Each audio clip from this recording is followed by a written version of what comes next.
இன்னைக்கு நம்ம பார்க்க போற கணக்கு, ஒரு தாய் தன்னிடம் உள்ள 207 ரூபாயை கூட்டுத்தொடர் வரிசையில் அமையும் 3 பாகங்களாக பிரித்து தனது 3 குழந்தைகளுக்கும் கொடுக்க விரும்பினார்.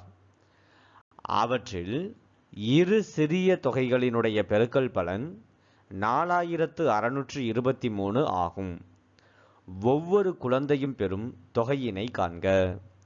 இங்க 207 ரூபாய 3 பாகங்களா பிரிக்கிறாங்க. அதுவும் கூட்டுத்தொடர் வரிசையில் அமையுமாறு பிரிக்கிறாங்க. அப்போ ஒரு கூட்டுத்தொடர் வரிசையில் உள்ள 3 எண்களை வச்சு கணக்கு வந்துச்சு அப்படின்னா, பொதுவா நம்ம முதல் எண்ணை a-dனும், இரண்டாவது எண்ணை ஏனும், மூன்றாவது எண்ணை a+dன்னு எழுதப்போம். இப்போ இந்த a-d அப்படிங்கிறது முதல் குழந்தைக்கு வழங்கப்பட்ட தொகை, ஏங்கிறது இரண்டாவது குழந்தைக்கு வழங்கப்பட்ட தொகை, a+dங்கிறது மூன்றாவது குழந்தைக்கு வழங்கப்பட்ட தொகை. இந்த 3 தொகையையும் நாம் கூட்டணும் அப்படின்னா நமக்கு கிடைக்கக்கூடிய ஆன்சர் 207. ஏன்னா இந்த 207 ரூபாயத்தான் அவங்க 3ஆ பிரித்து 3 பேருக்கு கொடுத்துருக்காங்க. இப்போ -dக்கும் +dக்கும் கேன்சல் பண்ணிடலாம். மீதி இருக்கக்கூடியது 3a. 3a மதிப்பு இப்போ நமக்கு 207 அப்படின்னு கிடைக்கிது.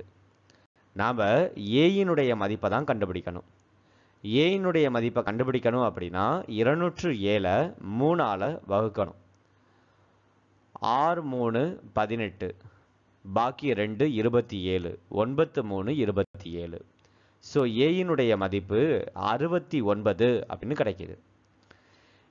3 குழந்தைகளுக்கான தொகையை கண்டுபிடிக்கணும் அப்படின்னா a மட்டும் கண்டுபிடிச்சா போதாது, d-யையும் கண்டுபிடிக்கணும். d கண்டுபிடிக்கணும் அப்படின்னா இங்கே கொடுத்துருக்காங்க பாருங்க, பெருக்கல் பலன் 4623. இந்த வரியை வச்சுக்கிட்டு நம்ம d கண்டுபிடிக்க முடியும்.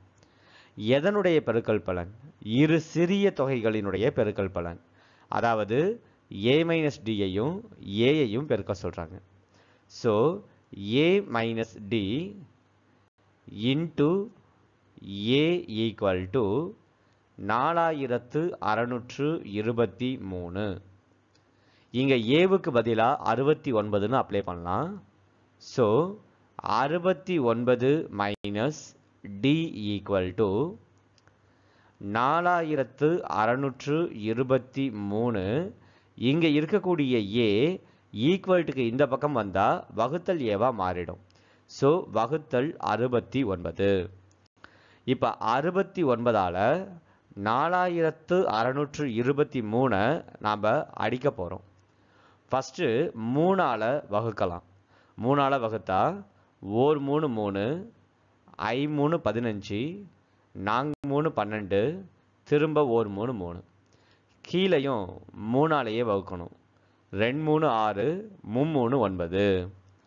இப்போ நம்ம 23ங்கிறது ஒரு பகா எண் அப்படிங்கிறனால டைரெக்டாக 23ஆல் 1541 அடிக்க போகிறோம்.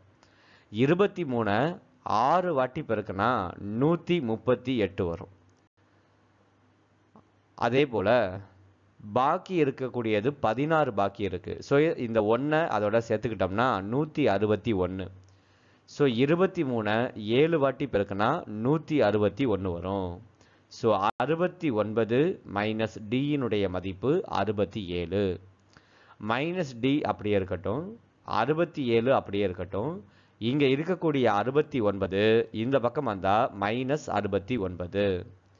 இப்போது மைனஸ் d அப்படியே இருக்கட்டும். 67லேருந்து 69 கழிச்சோம் அப்படின்னா -2 கிடைக்கும். மைனஸையும் அடிச்சிடலாம். d-னுடைய மதிப்பு 2. இப்போ a-யும் கிடச்சிருச்சு, d-யும் கிடச்சிருச்சு. இப்போ நம்ம ஆன்சர் ரொம்ப ஈஸியாக கண்டுபிடிச்சிடலாம். இங்கே a-d, ஏங்கிறது 69, d-ங்கிறது 2. 69ல் 2 போயிடுச்சுன்னா 67. ஸோ முதல் குழந்தைக்கு கிடைக்கக்கூடிய தொகை 67. இரண்டாவது குழந்தைக்கு ஏனா 69.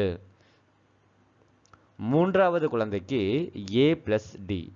69ஓட 2 கூட்டணும். கூட்டினோம்னா 71. ஸோ நம்மளுடைய ஆன்சர் 67, 69, 71. இந்த வீடியோ உங்களுக்கு பிடிச்சிருந்துச்சு அப்படின்னா ஒரு லைக் பண்ணுங்க. உங்களுடைய நண்பர்களுக்கும் இந்த வீடியோவை ஷேர் பண்ணுங்க. இதே போன்ற வீடியோ உங்களுக்கு ரெகுலராக கிடைக்கணும் அப்படின்னா மறக்காமல் நம்மளுடைய சேனலை சப்ஸ்கிரைப் பண்ணுங்க. அத்தோட மட்டும் இல்லாமல் உங்களுடைய கணித சந்தேகங்களை மறக்காமல் டெலகிராம் ஆப்பில் கோல்டன் மேக்ஸ் அப்படிங்கிற பக்கத்தில் பதிவிடுங்க. கண்டிப்பாக உங்களுடைய சந்தேகத்துக்கான பதில் இங்கே வீடியோவாக வெளியிடப்படும். மீண்டும் உங்களை அடுத்த வீடியோவில் சந்திக்கிறேன். அதுவரை நன்றி, வணக்கம்.